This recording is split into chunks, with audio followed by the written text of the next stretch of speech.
Billy the Bear was sitting in his den. He decided to go out for a walk.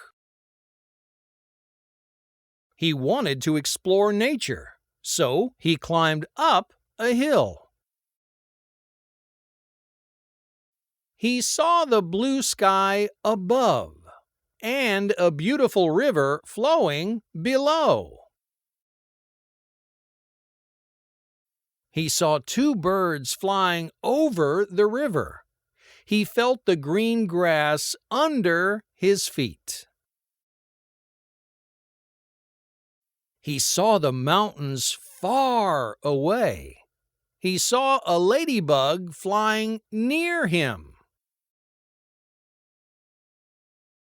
He saw a squirrel at the bottom of a tree. The squirrel climbed to the top as quickly as he could. A quiet little mouse stood in front of a rock. Looking at the bear, she quickly hid behind the rock. The bear thought it was time to go back home, so he climbed down the hill and returned to his den.